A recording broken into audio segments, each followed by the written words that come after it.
الله الرحمن الرحيم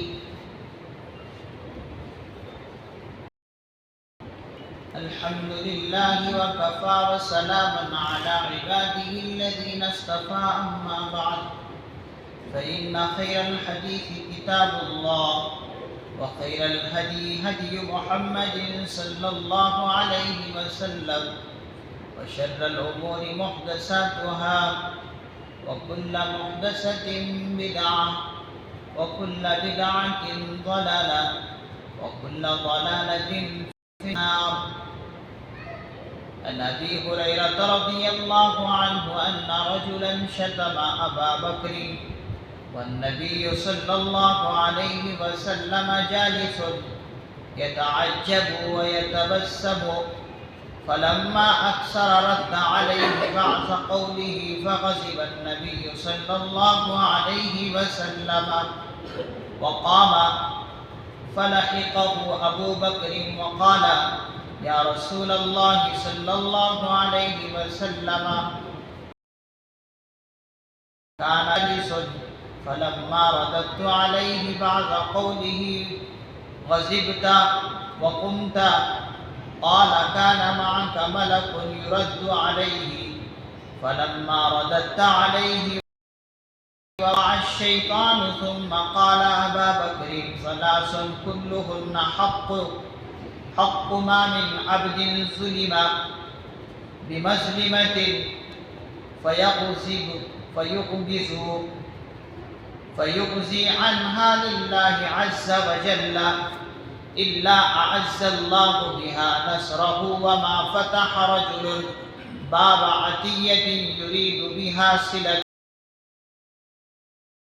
بها كسرة وما فتح رجل باب مسألة يريد بها كسرة إلا زاد الله بها قلة.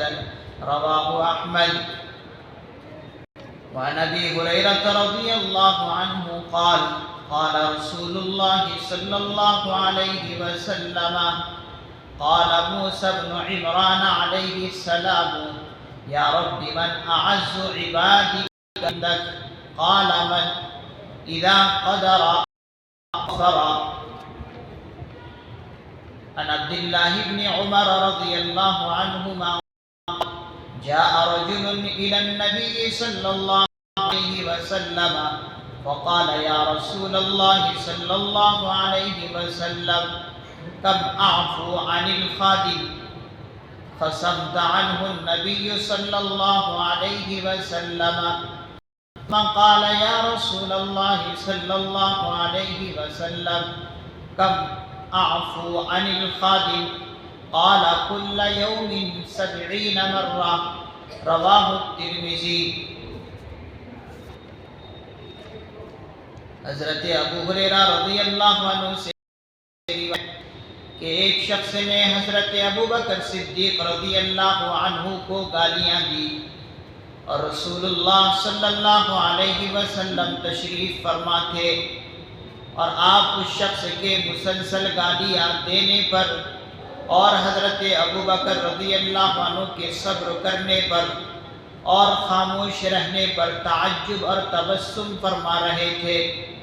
پھر جب اس آدمی نے بہت ہی زیادہ گالیاں دی اور زبان کو روکا ہی نہیں تو حضرت ابو بکر رضی اللہ عنہ نے بھی اس کی بعض باتوں کو اس پر الٹ دیا اور کچھ جواب دیا.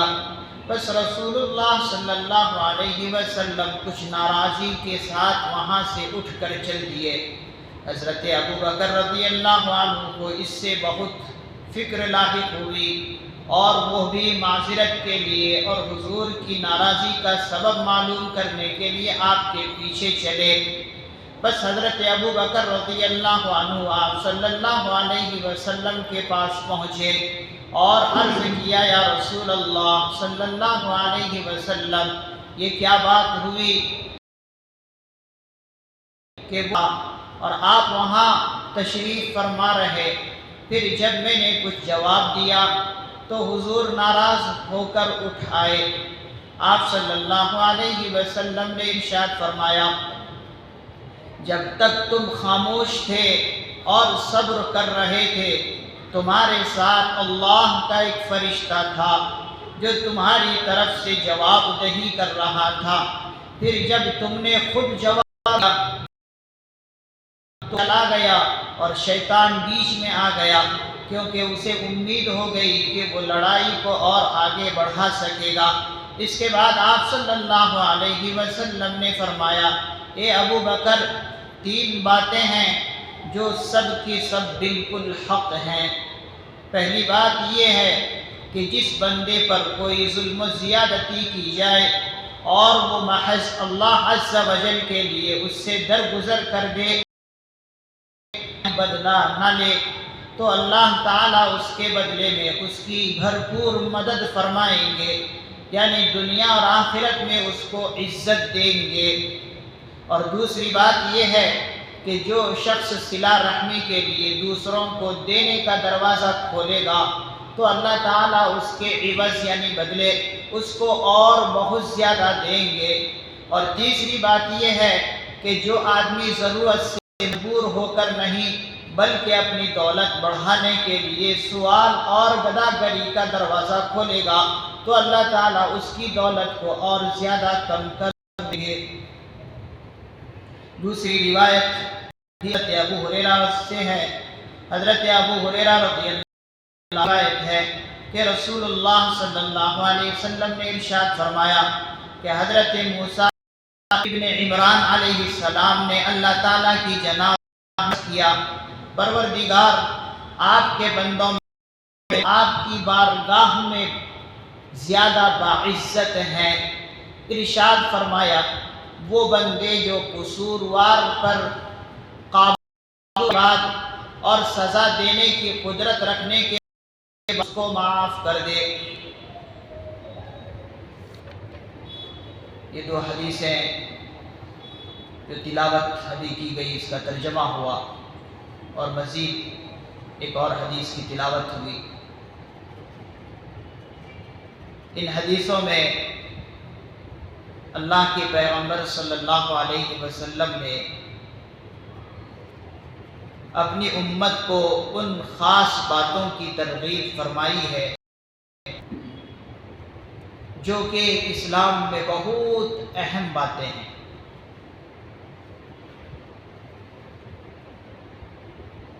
حدیثیں اس مضمون کے متعلق کتاب الرقاق جو ہم پڑھ کر آئے ہیں اس میں آئی ہیں، اس مضامین کے متعلق کچھ حدیثیں، لیکن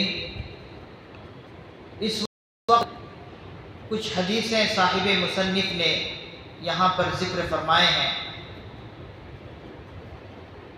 اور انہی 2 حدیثوں کی کچھ تلاوت ہوئی ہے۔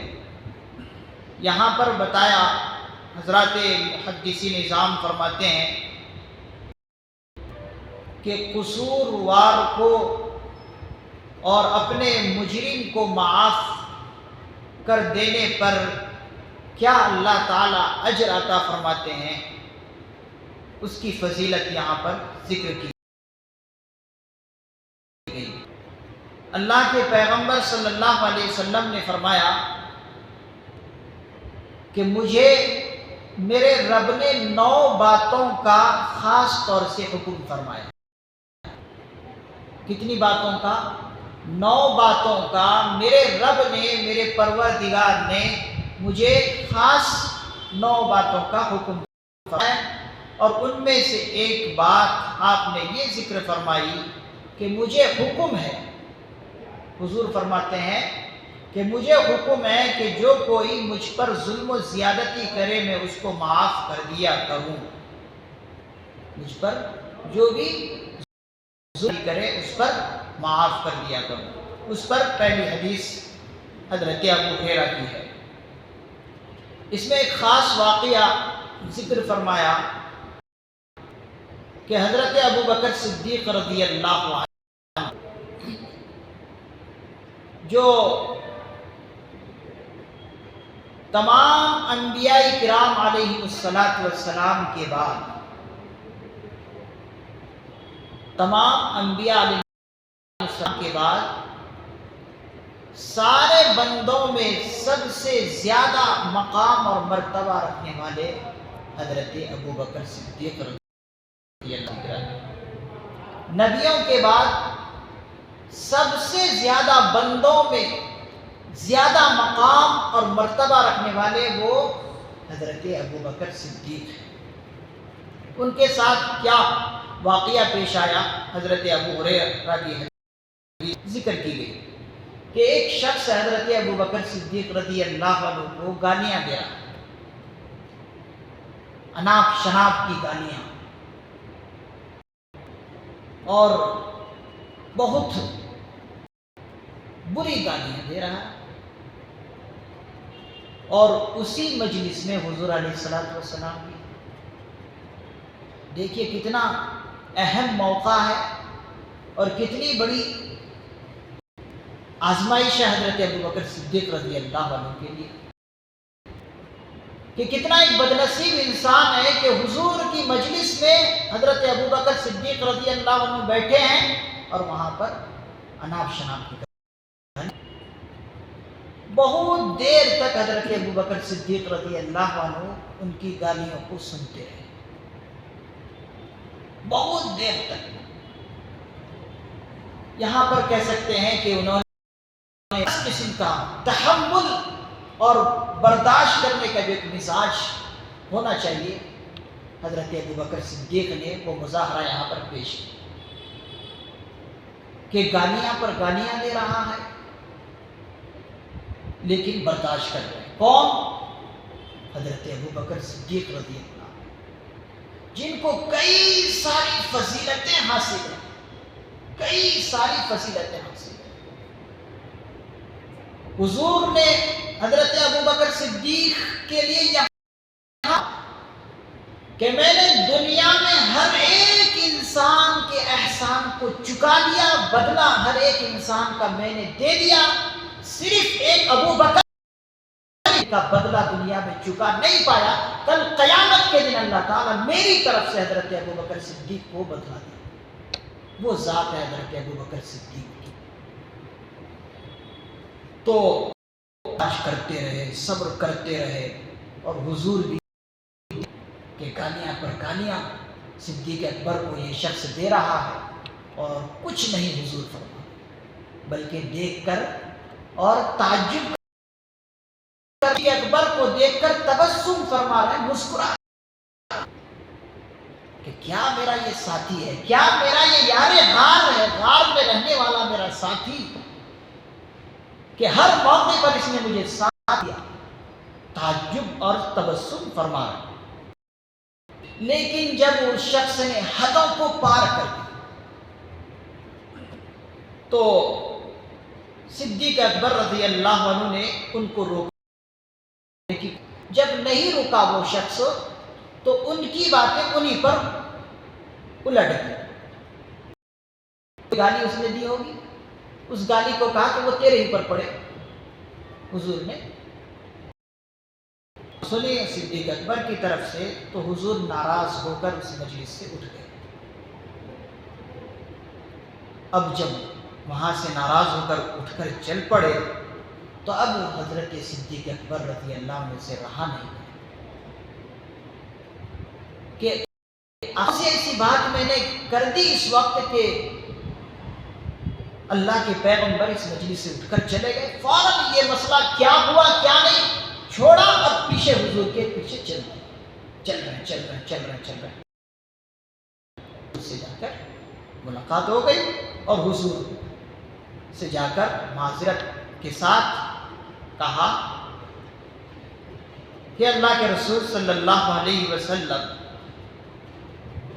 کہ مجھ سے کوئی گستاخی ہو گئی ہے، میں معذرت چاہتا ہوں، اور معذرت چاہتے ہوئے ایک بات آپ سے عرض کرتا ہوں، پوچھتا ہوں کہ یہ کیا بات ہوئی کہ وہ شخص مجھے گالیاں دے رہا تھا اور آپ اسے ہوئے تھے، آپ نے کچھ جواب بھی نہیں دیا، اور میں نے کچھ جواب دینے کی کوشش کی تو آپ ناراض ہو کر اٹھ کھڑے ہوئے، یہ کیا بات ہوئی؟ تو حضور علیہ الصلوۃ والسلام نے صدیق اکبر رضی اللہ عنہ سے یہ کہا کہ صدیق تمہیں معلوم نہیں، تم تو بہت اخص الخاص انسان ہو. جو شخص گالیاں دے رہا تھا تمہیں اور بھی مزید وقت تک سنتے رہنا چاہیے. تم اگر کچھ اس کو جواب نہیں بھی دے رہے تھے، تمہاری طرف سے ایک فرشتہ آیا تھا کہ جو اس شخص کو اس کی گالیاں اسی پر پلٹا رہا تھا. یعنی تمہاری طرف وہ فرشتہ دے رہا تھا. تم تو بہت خوش نصیب انسان ہو کہ تمہاری طرف سے جواب دہی ایک فرشتہ کر رہا ہے. لیکن تم نے ایک کام یہ کیا کہ تم بھی اس کو جواب دینے لگے. تو جب وہ فرشتہ چلا گیا، بیچ میں شیطان آ گیا اور شیطان کو موقع لگا اور اس نے یہ کوشش کی کہ اور بھی مزید جھگڑے کو آگے بڑھا. بیچ میں شیطان آ گیا تو میں بھی وہاں سے اٹھ کر چلا. اس لیے کہ شیطان جب آیا تو اس نے سوچا کہ موقع اچھا ہے.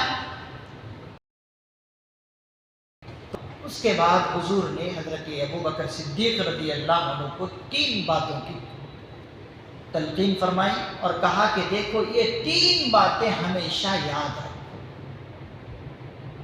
یہ 3 باتیں کب حضور نے کہی ہے اور یہ حضرات صحابہ کرام کے واسطے سے ہم تک یہ باتیں پہنچی ہے، یہ ہماری خوش نصیبی کہ ہم نے حضور کا زمانہ، صحابہ کا وہ زمانہ نہیں پایا جو خیر القرون کا زمانہ تھا، لیکن ان صحابہ کرام رضی اللہ عنہم کی قربانیوں کی وجہ سے وہ حدیثیں ہم تک آج پہنچی ہے. حضور کی ڈائریکٹ ہم تک پہنچی. آج سنیں اور اس پر عمل کرنے کی. 3 باتیں حضور نے کیا فرمائی. اے ابو بکر سنو، 3 باتیں ہیں جو سب کی سب باتیں حق ہیں، کوئی اس کے اندر جھوٹ کی ملاوٹ نہیں ہے. ان باتوں کو گرہ مان لو. 3 باتیں کیا ہیں؟ حضور نے فرمایا پہلی بات یہ ہے کہ جس بندے پر ظلم اور زیادتی کرے. اب ظلم و زیادتی گالی کی وجہ سے بھی ہو سکتی ہے، ظلم مارنے کی وجہ سے بھی، یا کچھ اور بھی ذرائع ہیں جس سے ظلم و زیادتی ہو سکتی ہے، کوئی کر سکتا ہے.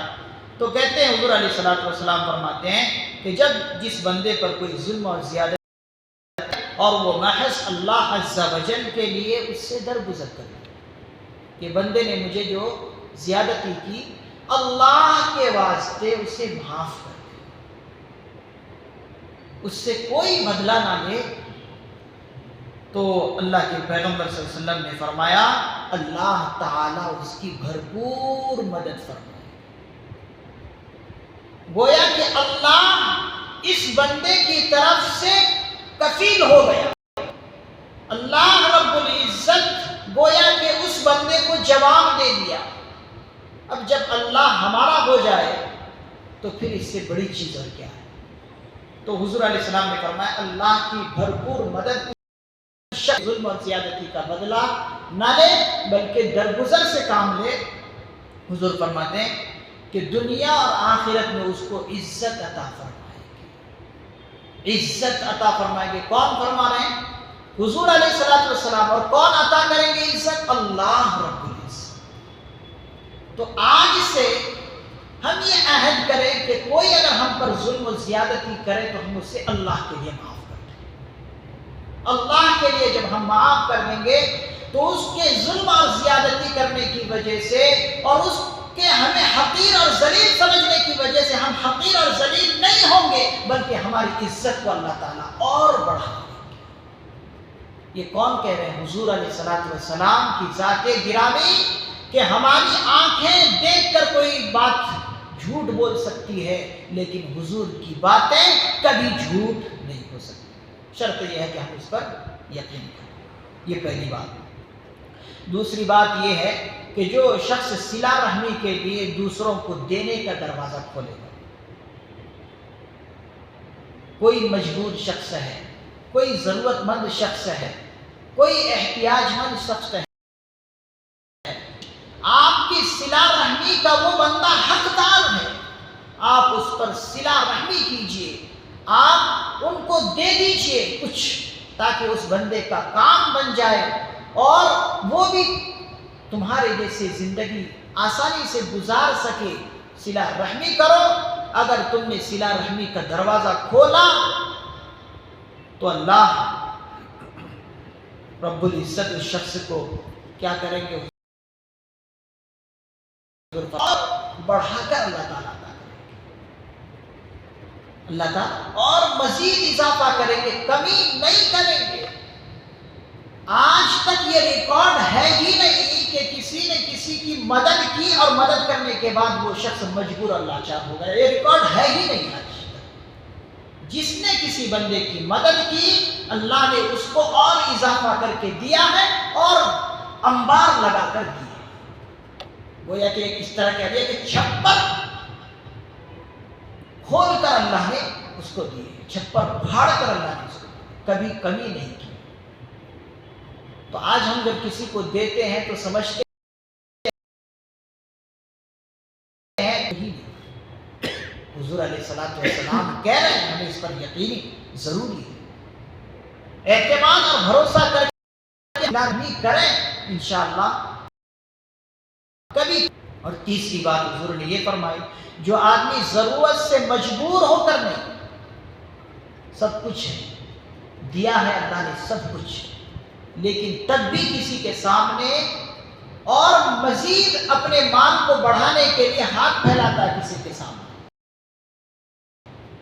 اس شخص کے فقر میں اور اضافہ کریں گے. کیونکہ ہے سب کچھ، مجبور نہیں ہے، لاچار نہیں، تب بھی کے سامنے ہاتھ پھیلا رہا ہے کہ اس کا مال بڑھ جائے. تو ایسا نہیں ہوگا کہ اس کے مال بڑھ جائے، بلکہ اللہ تعالیٰ اور جو ہے اس کو فقر فاقہ کریں گے، اور ہو سکتا ہے کہ کسی مصیبت میں گرفتار کر کے جو ہے سب کچھ ختم کرا. تو کبھی بھی ایسا نہیں کرنا چاہیے کہ مجبور اور لاچار ہے نہیں تب بھی کسی کے سامنے ہاتھ پھیلا. ایسے ملیں گے اچھا کھاتا پیتا انسان ہے، لیکن ایک دوسروں سیکھ کر دوسروں کے سامنے ہاتھ پھیلانے کا رواج پڑ گیا اور ایک دوسرے کے سامنے ہاتھ پھیلانے کا. تو یہ بہت گندی حرکت ہے، حضور نے اس سے منع فرمایا. یہ تین باتیں بہت حضور نے اہم فرمائی.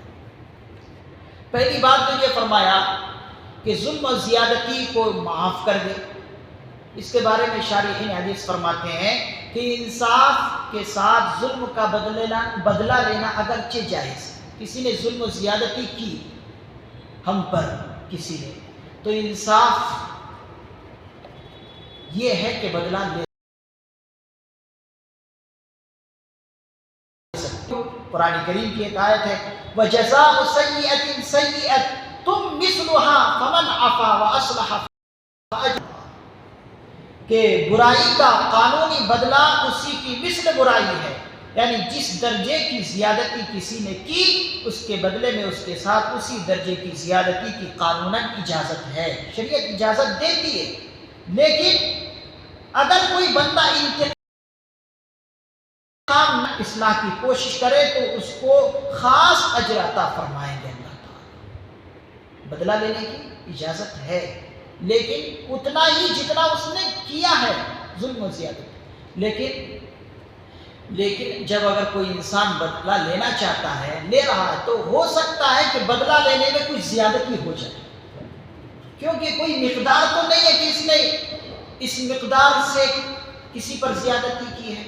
اب کوئی کسی کو مکہ مار رہا تو سامنے والا طاقتور ہے، دوسرا سامنے والا طاقتور اتنا ہی ہے، کوئی ضروری نہیں ہے. ہو سکتا ہے اس کی ہاتھ کے پنجے میں زیادہ طاقت ہے، اب جس نے مار دیا اب سامنے والا بھی مارنا چاہے، ہو سکتا ہے اس میں کمزوری ہے تو بدلہ تو نہیں دے سکتا برابر. تو اسی لیے حضور نے فرمایا قانوناً اجازت ہے، لیکن اتنا ہی جتنا اس نے تمہیں زیادتی کی ہے. لیکن ہو سکتا ہے کہ جس نے مارا ہے وہ کم میں مارا ہو اور تم دوبارہ اس سے بدلہ لو تو زور سے مارو، تو یہ زیادتی ہو جائے گی، اور پھر جو زیادتی ہوگی اس پر تمہاری پکڑ ہوگی. اس لیے حضور نے قصہ ہی ختم کر دیا، بھائی معافی کر دو، اس پر بہترین اجر تمہیں اللہ عطا فرمائے. کسی نے جیسے کہ آج ہمارے یہاں گالی کوئی ایک دیتا ہے تو ہم سامنے والے کو 10 گالیاں دیتے ہیں، تو اتنا تو لینے کا بدلہ نہیں ہے قانون، اتنا ہی لینا ہے جتنا اس نے گالی دی ہے. لیکن ہم کرتے کیا ہے؟ زیادہ دے دیتے ہیں. تو اسی لیے بچاؤ کا طریقہ یہ ہے کہ اس کو گالی ہی نہ دی جائے، بلکہ تو بدلہ لینے کی شریعت نے اجازت دی ہے، لیکن بہتر یہ ہے، افضل چیز یہ ہے کہ اسے معاف کر دیا۔ دوسری حدیث حضرت ابو ہریرہ سے ہی ہے، رسول اللہ صلی اللہ علیہ وسلم نے فرمایا، حضرت موسیٰ ابن عمران علیہ السلام نے اللہ کے دربار میں، اللہ کے جناب میں عرض کیا کہ اللہ آپ بتائیں کہ آپ کی نگاہ میں سب سے زیادہ باعزت انسان کون ہے؟ پوچھنے والے بھی کوئی معمولی انسان نہیں ہے، کون؟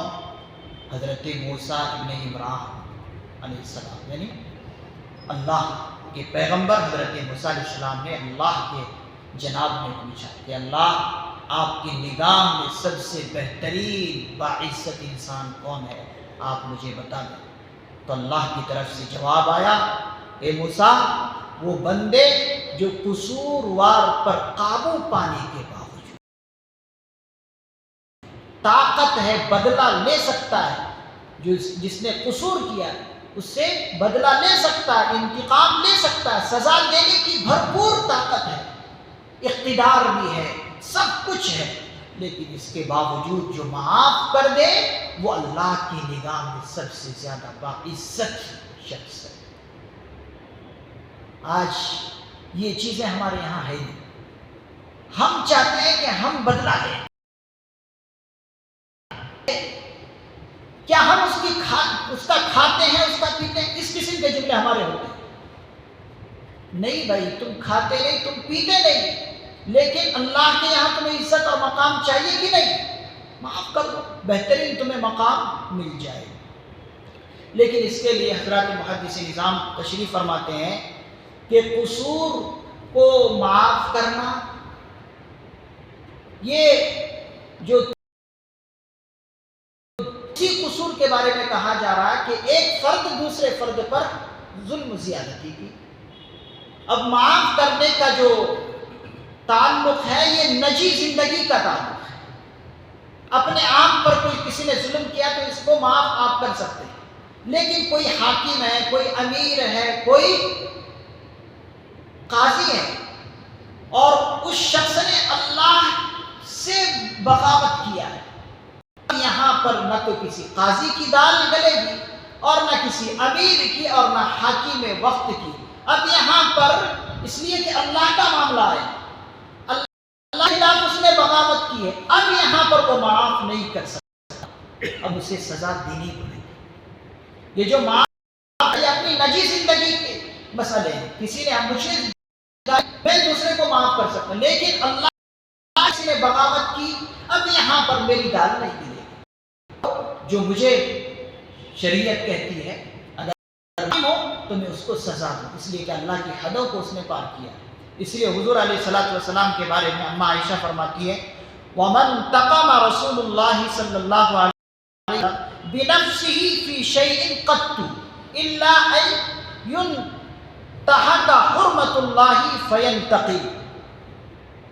ترجمہ ہے کہ رسول اللہ صلی اللہ علیہ وسلم نے اپنی ذاتی معاملے میں کبھی کسی کو سزا نہیں دی، گالیاں دی برداشت کی، تھپڑ مارا برداشت کی، کوئی کچھ طرح سے سزا دی آپ برداشت کر لیں، لیکن جب اللہ کی حدوں کو کوئی توڑتا تو اب اس کو اللہ کے حکم کی وجہ سے سزا ضرور دے دے۔ اللہ کی حدوں کو کوئی پار کر دے، قاضی وقت ہے، اس کو یہ حاصل ہے اختیار، وہ اللہ کی حدوں کو توڑنے کی وجہ سے اسے سزا دے۔ لیکن قصور اگر میرے ساتھ کسی اس کو میں معاف کر سکتا ہوں، اب معاف کرنے کی وجہ سے میں اللہ کی نگاہ میں باعزت شخص ہو جاؤں گا۔ تو یہ حدیثیں ہمیں سبق یہ دی ہے کہ ہم اپنے دلوں کے اندر رحم دلی پیدا کریں، اس طریقے سے سخاوت کا مظاہرہ ہم اپنے اندر پیدا کریں، اسی طریقے سے معافی تلافی کا جذبہ اپنے اندر پیدا کریں، اور اسی طریقے سے دوسروں کے ساتھ رہا کریں۔ یہ تمام کی تمام حدیثیں یہ سبق دیتی ہے۔ اللہ تعالیٰ سے دعا ہے کہ اللہ تعالیٰ ہمیں اس قسم کی تمام روحانی حدیثوں سے سبق لینے کی توفیق نصیب فرمائے، اور ان تمام حدیثوں کو ہمیں اپنی زندگی میں جاری اور ساری کرنے کی توفیق مرحمت فرمائے۔